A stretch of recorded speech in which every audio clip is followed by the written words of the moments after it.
அன்பு மக்களே, எல்லாரும் நலமா? நாம இனி நல்லாதாங்க இருப்போம். சளியை நேச்சுரல் ரெமடிஸ் மூலயமாவும் லைஃப் ஸ்டைல் மூலயமாவும் கொஞ்சம் கொஞ்சமா வின் பண்ணிட்டு இருக்கேன்.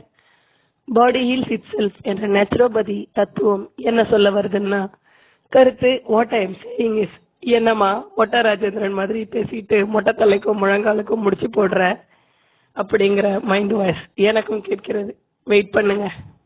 நம்ம மொட்டை ராஜேந்திரன் ஸ்டண்ட் மாஸ்டரா இருக்கும்போது யாருமே கவனிக்காத நம்ம கோல்டோ ஏதோ அவர் வாய்ஸை கேட்டு மெஸ்மரைஸ் ஆகி அவருக்கு ஃபேன் ஆகிட்டோம். பலவீனம் தாங்க ஒரு மனுஷனோட பலமாவும் மாறும். மொட்டை ராஜேந்திரன் சார் ஸ்டண்ட் மாஸ்டரா இருந்து ஃபேமஸ் ஆனதை விட அவர் வாய்ஸ் மூலம் தாங்க ஃபேமஸ் ஆனாரு. என்னப்பா சொல்லுப்போ, வா வா, என்ன குரல் என்ன குரல்.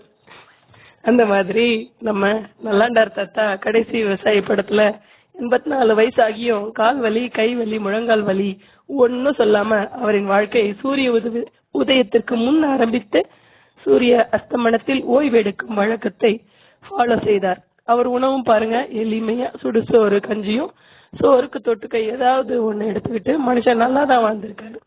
நமச்சியான் தாத்தா என்கிற நல்லாண்டார் அதுல மாயாண்டி என்கிற கேரக்டரில் வருவார். அந்த மாதிரி வாழ முடியலனாலும் நம்ம சியான் மிக்கிற மாதிரியாவது உணவில் ஒழுங்குமுறை கொண்டு வந்தால் நல்லா இருக்கும். அப்புறம் அவர் புள்ள துரு மாதிரி துரும்பா இருந்தாலும் பைசன் கணக்கா காளமாடு மாதிரி விளையாடி ஜெயிச்சு என்றோ இளமையா இருப்போம். நீதுன் விரும்பேன். ஏப்ப வந்தால் நிறுத்தணுங்க. உடம்பு போதுமுடா லகட பண்டிகளா, இதுக்கு மேல நீ போட்டேன்னா 6 பேக்குக்கு பதில் தஞ்சாவூர் பொம்மை மாதிரி உன் வயிறு ஆக்கிடுவேன் அப்படின்னு சொல்ற வரையும் வெயிட் பண்ணக்கூடாது.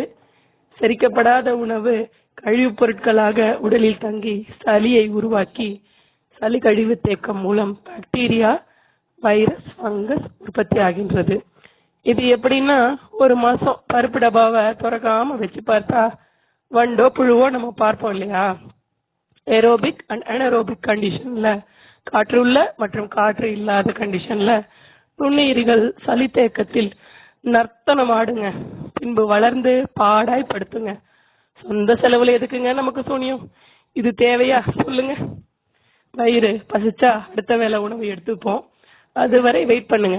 நடுவுல கொஞ்சம் பக்கத்தை காணும் மாதிரி நடுவுல ஸ்நாக்ஸ் சாப்பிட்றது கூட வேணாங்க. இப்ப எல்லாம் அந்த தீனின்னு சொல்றாங்க, அந்த தீனி கூட வேணாங்க. பசிச்சா புலி மாதிரி பாஞ்சு மொத்தமும் சாப்பிட்டுருங்க.